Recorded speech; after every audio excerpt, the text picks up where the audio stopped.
நான் ஹால்ல தான் இருந்தேன். உங்க பைக் சத்தம் கேட்டுச்சா நீங்கள தான் இருப்பீங்கன்னு நினைச்சு கதவை திறந்தேன். உள்ள வாங்க. மணி 11:30 ஆகுது. இன்னும் தூங்கலையா நீ? இல்ல, என்ன பண்ணிட்டு இருக்க? சும்மாதான் ஏதாவது ஜாப் ஆப்பர்ச்சுனிட்டிஸ் இருக்கான்னு பார்த்துட்டு இருந்தேன். இன்டர்வியூ போனீங்க, என்னாச்சு? இன்டர்வியூ முடிஞ்சிருச்சு, ஆனா ரிசல்ட் இன்னும் சொல்லல. எப்போ சொல்லுவாங்க? 1 வீக் ஆகுமா. நீ இன்டர்வியூ நல்லா தானே அட்டன் பண்ண? எனக்கு தெரிஞ்சு நல்லா தான் அட்டன் பண்ணேன். இன்டர்வியூக்கு போன வேலையே கிடைச்சிடும். வேற வேலை தேட வேண்டிய அவசியமே இருக்காது. உங்களுக்கு சாப்பாடு எதுவும் வேணுமா? என்ன கேட்ட? இல்ல, சாப்பாடு ஏதாவது வேணுமான்னு கேட்டேன். வேண்டாம், நான் சாப்பிட்டு தான் வந்தேன். தூங்கலாம்ல? இல்ல, கொஞ்சம் லேட்டா தூங்குறேன். எல்லா வேகன்சிஸ்க்கும் நைட்டோட நைட்டா அப்ளை பண்ணணும்னு இல்ல, காலையில எந்திரிச்சு பண்ணிக்கலாம்.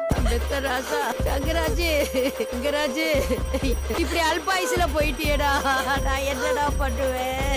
தங்கராஜ், ரேவதி ரேவதி ரேவதி ரேவதி என்னங்க, என்னாச்சு? ரேவதி, எனக்கு வேர்க்குது, படபடன்னு வருது. என்னங்க பண்ணுது உங்களுக்கு?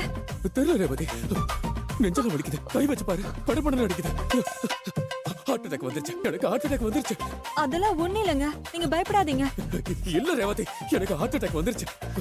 நான் சாக போறேன் ரேவதி. ஐயோ, ஏங்க இப்படி எல்லாம் பேசுறீங்க? இல்ல ரேவதி, கனவுல நான் செத்து போன மாதிரி பார்த்தேன். நான் செத்துட்டேன். என் அம்மாவும் நீயும் என் பொண்ணத்துக்கு பக்கத்துல உட்காந்து அழுதுட்டு இருக்கீங்க. நான் நிஜமாவே செத்துட்டேனா? என்னங்க? இப்ப நான் உன்கிட்ட பேசிட்டு இருக்கிறது ஆவியா, ஆத்மாவா, இல்ல நான் பேயா? ஐயோ இல்லங்க, அப்படி எல்லாம் சொல்லாதீங்க. இல்ல ரேவதி, என்னங்க? எனக்கு பயமா இருக்கு. நான் செத்துருவேன், இல்லங்க. நான் செத்துருவேன். ஏங்க, நான் பிபி செக் பண்ண போறேன். ஏங்க என்ன பண்றீங்க? நான் பிபி செக் பண்றேன். பதட்டப்படாதீங்கங்க. ஐயோ, ரேவதி, எனக்கு பல்ஸ் டவுனா இருக்கு. அப்ப எனக்கு ஹார்ட் அட்டாக் தானே? அதெல்லாம் ஒண்ணு இருக்காதுங்க. நான் வேணா சுகர் செக் பண்ணட்டுமா? கொஞ்சம் பதட்டப்படாம இருங்க. நான் தண்ணி வேணா எடுத்துட்டு வரவா? ஐயோ ரேவதி, அதெல்லாம் நான் அப்பவே குடிச்சிட்டேன். நான் வேணா வெயிட் செக் பண்ணவா? இந்த ஹார்ட் அட்டாக் வரும்போது இந்த வெயிட் குறையும் கூடுன்னு சொல்லுவாங்களே, அதெல்லாம் உண்மையா? இல்லங்க, அதெல்லாம் எதுவும் ஆகாதுங்க. நீ டாக்டருக்கு போன் பண்ணி என் புருஷனுக்கு ஹார்ட் அட்டாக் உடனே வாங்கன்னு சொல்லு. என்னங்க பதட்டத்துல ஏதாவது கை கால போட்டுக்க போறீங்க? ஐயோ, இத போடி. நீங்க ஏதோ கனவு கண்டு பயந்திருப்பீங்க, அவ்வளவுதான். மத்தபடி உங்களுக்கு எந்த பிரச்சனையும் இல்ல. நீ டாக்டருக்கு போன் பண்ணி ரேவதி, ப்ளீஸ். நீ டாக்டர் போன் பண்ணு. சரி, பயப்படாதீங்க. நான் போய் போன் பண்றேன். டாக்டர், நான் ரேவதி பேசுறேன். என் ஹஸ்பண்ட்க்கு உடம்பு சரியில்லை, ஹார்ட் அட்டாக்கா இருக்கும்போது பயப்படுறாரு. கொஞ்சம் சீக்கிரம் வாங்களேன் ப்ளீஸ். ஓகே. ஏங்க, ஐயோ அதை கொடுங்க, அவர் வராரு, உங்களுக்கு ஒண்ணு ஆகாது. இருங்க, டாக்டர்கிட்ட பேசிட்டு திரும்புங்க பின்னாடி. டாக்டர் டாக்டர் டாக்டர், நான் செத்துருவேன். இருங்க. நான் செத்துருவேனா? பயப்படாதீங்க. இவரை ஹாஸ்பிடல் கூட்டிட்டு போகணுமா? இருங்கம்மா, இருங்க. விரல காட்டுங்க. டாக்டர் டாக்டர், பல்ஸ் கம்மியா இருங்க, இருக்குல்ல? பல்ஸ் இருங்க. கம்மியா இருக்குல்ல? கம்மியா இருக்குல்ல? நீங்க இப்போ கனவு கண்ட பதட்டத்துல இருக்கீங்க. அதனால பிரஷர் ஏறுது இறங்குது. வேற ஒண்ணும் இல்ல. கூல். எனக்கு ஹார்ட் அட்டாக் தானே? எனக்கு ஹார்ட் அட்டாக் தானே? அதெல்லாம் ஒண்ணும் இல்ல. நான் சொன்னதையெல்லாம் நீங்க ரொம்ப யோசிச்சிருக்கீங்க. அந்த யோசனையும் பதட்டமும் உங்களுக்கு கனவா வந்திருக்கு. ஐயோ, நீங்க இன்னமும் பதட்டமாயிட்டீங்க. மத்தபடி ஹார்ட் அட்டாக்லாம் எதுவுமே இல்ல உங்களுக்கு. நீங்க நல்லா தான் இருக்கீங்க. டாக்டர், நம்ம ஒரு தடவை ஹாஸ்பிடல் போயிட்டு வந்துருமா? ஹாஸ்பிட்டல் போய் யார பாப்பீங்க? டாக்டர், அந்த டாக்டர் நானே சொல்றேன். உங்களுக்கு எந்த பிரச்சனையும் இல்ல. டென்ஷன் ஆகாம போய் படுங்க சார். எனக்கு பயமா இருக்கு டாக்டர். நீங்க பயப்படவே தேவையில்லை. ஏதாவதுன்னா நான் பக்கத்துல தான் இருக்கேன், வந்து பார்க்க போறேன். போய் படுங்க சார். போங்க சார். தைரியமா நிம்மதியா தூங்குங்க. தேவையில்லாம எதையும் யோசிக்காதீங்க. நீங்க நல்லதா இருக்கீங்க. போய் படுங்க சார். நான் வரேம்மா. டாக்டர், அவருக்கு பயப்படுற மாதிரி எதுவும் இல்லையே? அதெல்லாம் ஒண்ணும் இல்ல. அவரை நல்லா தூங்க சொல்லுங்க. பயப்பட வேணாம்னு சொல்லுங்கம்மா. நான் வரேன். டாக்டர் என்ன சொன்னாரு? உன்னை தனியா கூப்பிட்டு என்னமோ பேசினாரு. எனக்கு ஹார்ட் ஃபெயிலியர்னு ஏதாவது சொன்னாரா? அதெல்லாம் எதுவுமே சொல்லல. நீங்க தேவையில்லாம பயந்து போயிருக்கீங்கன்னு சொன்னாரு. அவரு உங்களை பயப்பட வேண்டாம்னு சொன்னாரு. நீங்க நிம்மதியா ரெஸ்ட் எடுங்க. கண்டதையும் யோசிக்காதீங்க. லைட் ஆஃப் பண்ணவா? இல்ல வேணாம். படுங்க. நீ உன் வீட்டுக்கு சாயங்காலம் தானே மலர் போற? ஆமா அத்தை. போறதுக்கு முன்னாடி எல்லா வேலையும் முடிச்சிட்டு போயிடு. அதிகிட்ட எல்லாம் என்னால போராட முடியாது. சரிங்க அத்தை, எல்லா வேலையும் நான் முடிச்சிட்டு போயிடுறேன். ஏதாவது விசேஷமா? கார்த்திக் பொண்ணு பார்க்க போறாங்கடா. என்ன பண்ற அளவுக்கு பெரிய ஆள் ஆயிட்டானா?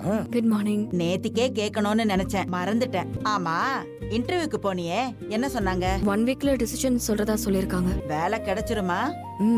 கிடைச்சிரும்னு தான் நினைக்கிறேன். சரி சரி. மாப்பிள்ள உனக்கு ஏதாச்சும் போன் பண்ணாரா? ஓ ஆமா. நீ அடிக்கடி போய் ரேவதியை பார்த்துட்டு வா சுரேஷ். மாப்பிள்ளையோட வீட்டுக்கு நீ தான் நினைச்ச நேரத்துல போக முடியும். எதுக்கு ரேவதி அனுப்பி வச்சுட்டு அவ நல்லா இருக்காளான்னு பார்க்க சுரேஷ பின்னாடி அனுப்பணும்? பேசாம ரேவதியை நம்ம வீட்லயே இருக்க சொல்லிருக்கலாம். கல்யாணமான பொண்ணை திரும்பவும் நம்ம வீட்டுல கொண்டு வந்து வச்சுக்க முடியும்? ஏதோ ஒரு தடவை பிரச்சனை ஆயிருச்சு, மறுபடியும் மாப்பிள்ளை ரேவதி கிட்ட சண்டை போடாம இருந்தாலே போதும்டா. ஆமா, சண்டை போடுற மூட்ல எல்லாம் இல்ல. அவரு வேற ஒரு பீதியில இருக்காரு. வேற ஒரு பீதி இல்லையா? என்னடா சொல்ற?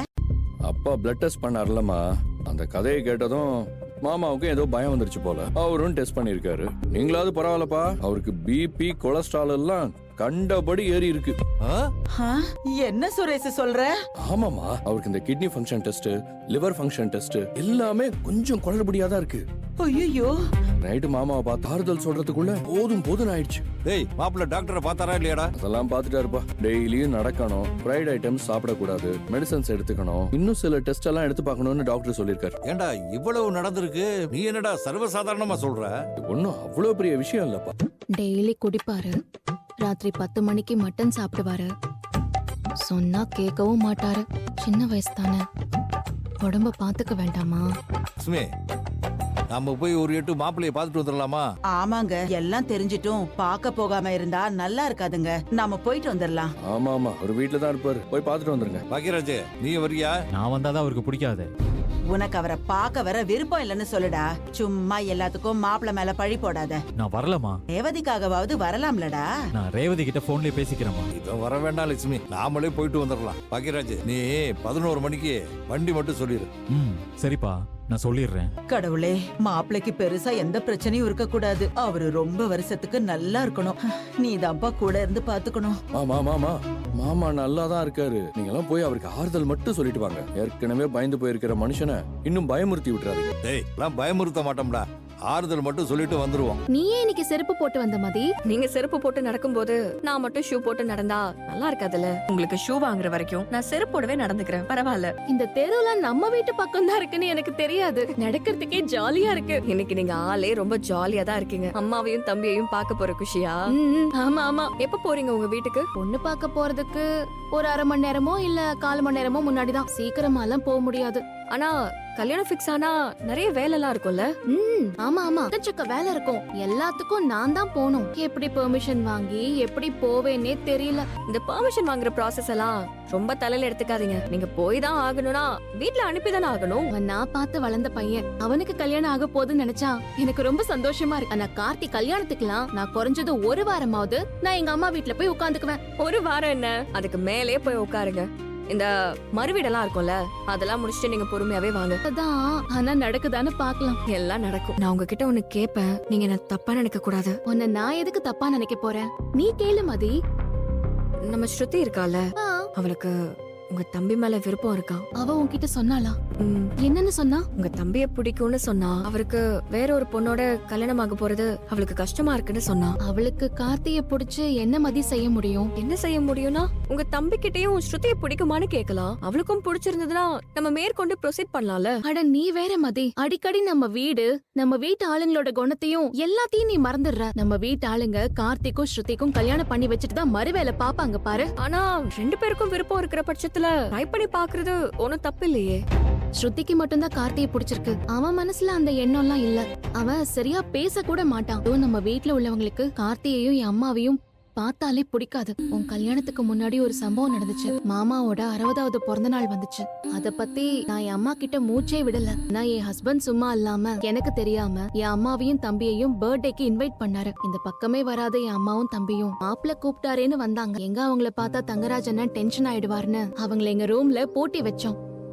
அப்புறம் அவரை பார்த்து ஒரே சண்டையாகி அம்மாவும் தம்பியும் அவமானப்பட்டு தான் இங்க இருந்து போனாங்க.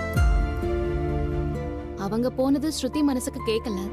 அவ சும்மா இருக்காம பஸ் ஸ்டாப்ல அவங்கள பார்த்து பேச அத தங்கராஜனும் சுரேஷும் பார்த்து ஒரே கலவரமே நடந்தது. ஐயோ, சுரேஷும் தங்கராஜனும் சேர்ந்து கார்த்தி அந்த அடி அடிச்சிட்டாங்க. ஆனா சுரேஷ் பண்ண வேலைக்கெல்லாம் என் இடத்துல வேற ஒருத்தர் இருந்திருந்தா அவன் முகத்திலேயே முழிக்க மாட்டான். மாட்டு அடிக்கிற மாதிரி கார்த்தி அடிச்சாங்க. அதுக்கு பிறகு உன் கல்யாணத்துக்கு தான் 2 பேரும் வந்தாங்க. அப்புறம் கோமதி அம்மா புண்ணியத்துல என் அம்மா குலதெய்வ கோயிலுக்கு வந்தாங்க. மத்தபடி 2 பேரும் இந்த வீட்டு பக்கமே வரதில்ல. ஸ்ருதி சின்ன பொண்ணு மாதிரி, அவ வயசுக்கு அவ ஏதாவது யோசிப்பா. இதெல்லாம் செட் ஆகாதுன்னு அவளுக்கே கொஞ்ச நாள்ல புரியும். கார்த்தி ஸ்ருதி 2 பேருமே நல்ல பசங்க தான். வீட்டுல பாக்குறவங்கள கல்யாணம் பண்ணிக்கிட்டு வேற இடத்துல 2 பேரும் நல்லா இருக்கட்டுமே. கண்டிப்பா அவங்க 2 பேருக்குள்ள இந்த கல்யாண பேச்செல்லாம் வேலைக்கே ஆகாது. சரி, நம்ம வீட்டுக்கு போலாமா?